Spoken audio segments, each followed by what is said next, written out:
Hello, YouTube. This is Barbara from California. This podcast is for you new eBayers out there who are trying to figure out what to buy to resell on eBay.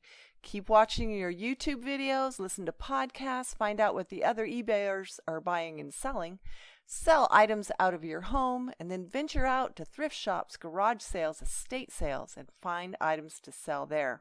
Keep your costs low and know your numbers. Make sure you're making a profit. In the last episode, I talked to you about some wild and crazy looking women's boots.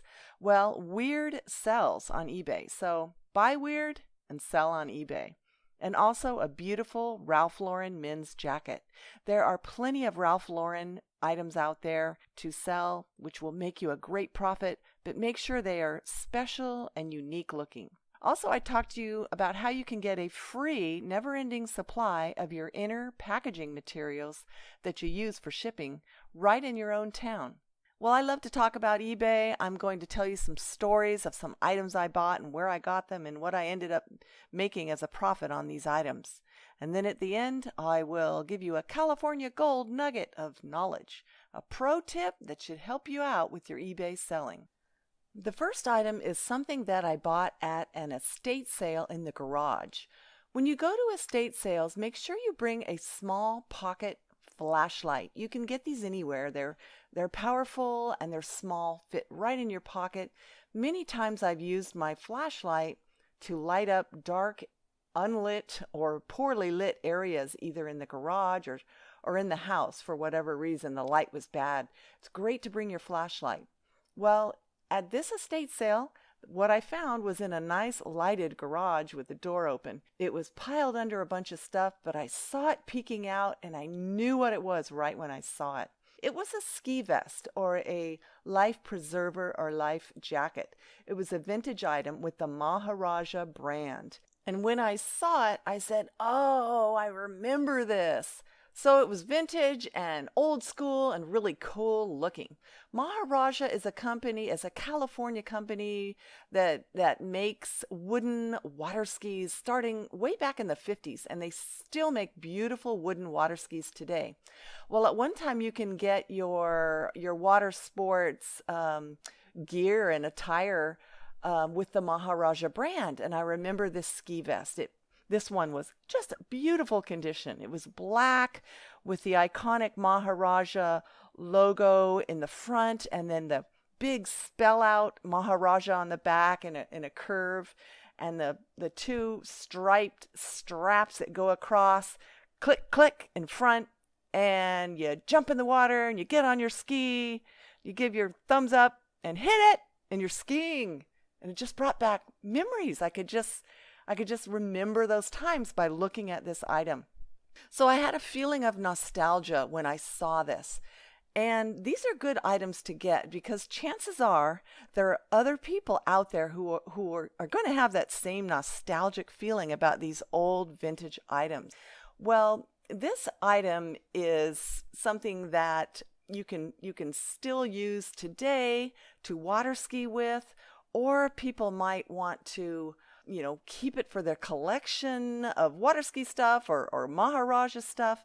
But another reason why people buy these old vintage things is because in the past, maybe they couldn't afford it and always wanted one. Maybe for their ski boat, they wanted Maharaja, but they couldn't afford those nice ski vests. Or maybe they had one and lost it throughout the years and would just love to have another one again. And again, to display it where they display their collections, maybe in their man cave or their garage or something. But anyway, this beautiful Maharaja life preserver or life jacket was something that I picked up and paid a $1 for at the estate sale. People don't know what they have. Oh, it's some life jacket, yeah, $1, get it out of the house. They just want to get rid of their stuff. So I gladly paid $1 for this beautiful life jacket and sold it for $88, including shipping, making me a profit of $70. Now that is a bill to pay, or that is a trip to the grocery store. So whenever you see these old-fashioned things and you can hear people in the store sometimes say, "Oh, I remember this," or "Look at this, I had one of these."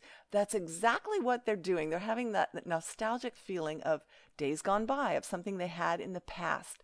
And it might be a good idea to mosey on over and see what they're looking at, because these things are great to put up on eBay for someone else to buy and treasure. The other item I found was also found at an estate sale. Go to estatesales.org, put in your zip code. You could find out the estate sales near you. They're so much fun. Lots of times there are no prices on items, and you can just decide on a price. And this is what I did for something that I found in the garage, and it's something that I see all the time, usually at either garage sales or estate sales. Well, this was a box of matchbooks, and they were your typical collection of matchbooks. I see them in boxes or in big glass jars sometimes, and they're new, old, vintage, used, unused, from all over, restaurants, bars, casinos, hotels, resorts. And this box was full of matchbooks. And obviously it was somebody's collection, and they spent a long time collecting these matchbooks. And I know from watching YouTubes that lots of matchbooks sell on eBay. So we decided on a price. I spent $4 on this box, more than I wanted to spend, but that's what I got the box for. Well, I brought them home, and I always like to count them out to, just have a number in the description, exactly how many matchbooks, and then like a general number in the title. Say you have 100 matchbooks, and you can say over 100 matchbooks in your title, and it's good to have that 100 in there in case someone wants to find 100 matchbooks. And then in your description say 107 matchbooks, be more specific. Well, I wanted to count these out to get the number, of course, and I started counting them, and I was putting, stacks of 10, stacks of 10, 10, 10, stacks of 10, 10. Well, these stacks of 10 started encroaching and covering it seemed like my entire living room. It just wouldn't stop. 10, 10, 10, 10. I was putting them in lines, so I could count these things later. Turns out, here's how many matchbooks were in this box. 900 matchbooks. Now, that's a lot of matchbooks. I really wanted that number, I think there were 903.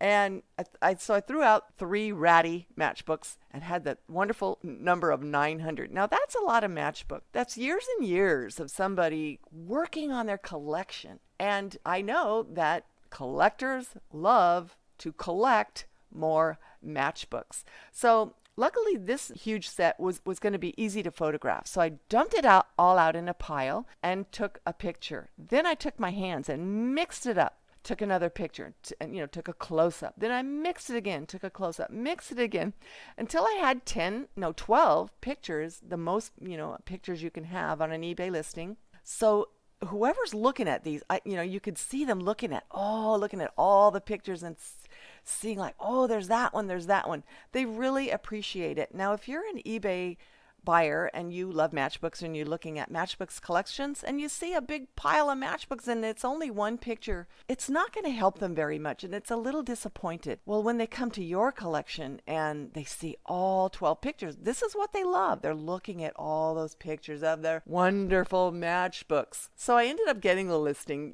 I didn't like the counting part, but I didn't realize there were that many in this box. But I had to count them because I had to have that number. So I ended up listing this lot of matchbooks for $78, including shipping. And that's what somebody paid. And I made a profit of $63.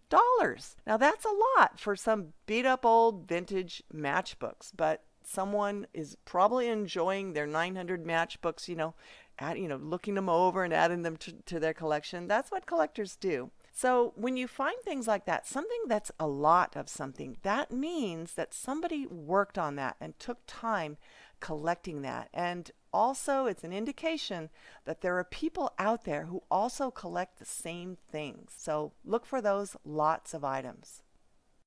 For your California gold nugget of knowledge today, it is something I like to call make it sell.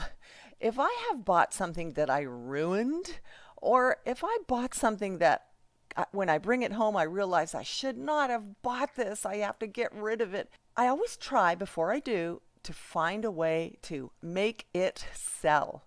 And I can think of 2 times that I did this. One was a men's t-shirt. It's a Life is Good brand t-shirt. And they have these simple stick figure type images on the front of the shirt of a little slice of life that shows that life is good. And this one had a small cabin with a kayak and a bicycle. Just a lovely men's t-shirt on blue. Well, I got it home and there was a spot on the sleeve that you could see by looking straight on at the shirt. And I thought, I'm just going to get this spot out. So, of course, I go to soap and scrub a little bit. And it turns out that I put a lighter blue big circle of no color or less color on the sleeve and made it worse. And I was sick to my stomach. Oh, I ruined this thing. So I thought about, how can I make this sell? I just don't want to explain that white spot on the sleeve. It's not worth it. So what I did is I took my scissors and I cut the sleeves off. I trimmed it very close and neatly, 1/4 of an inch around each armhole, and made this delightful summer shirt into a sleeveless t-shirt. And I thought, this is great. It's summer. Life is Good probably doesn't sell sleeveless t-shirts. And this is going to be the only person that has this shirt. So sure enough, I was able to sell that shirt. And that was just so satisfying. I put in the description, the sleeves have been neatly trimmed off. The sleeves have been, trimmed off. I don't use the word cut off. It's trimmed off. And someone liked that idea and they bought the shirt, and it was just great.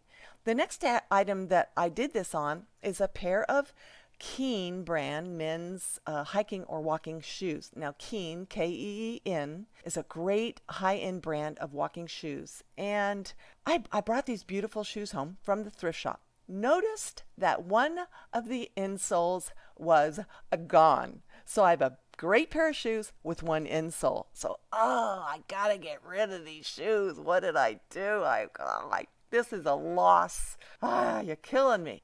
But I thought about, how can I make this thing sell? So what I did, I took the other insole and threw it away. So now I have a great pair of Keen shoes with no insoles.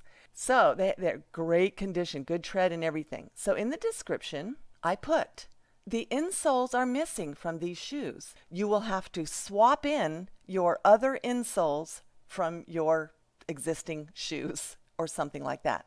And if you think about it, it makes sense, because the people who wear these shoes wear in their nice insoles to it till it molds to their foot and it's nice and comfy and just like nice and molded to their foot. Well, their tread might wear out and they keep buying Keen shoes. And of course, you get them at a good price on eBay. So someone did buy them and they probably swapped in their old insoles, got rid of their old shoes and put their old, nice, worn-in insoles into their Keen shoes. So that was just satisfying to me, again, to know that I could make it sell. If there's something you think you ruined, before you get rid of it, find a way. You can even say, broken, for parts only. I've done that. People buy parts of things. People buy things just for the parts. So find a way to make it sell if you think you've ruined it or if you've bought the wrong thing. Well, that is it for this time. Thanks so much for listening. Come back again. There is more to come. I enjoyed sharing my eBay knowledge with you. Leave your any comments or questions below or email me at barbarafromcalifornia@gmail.com. I hope you have a happy, joyful, full of smiles, sunshiny day. This is Barbara from California signing out. Bye.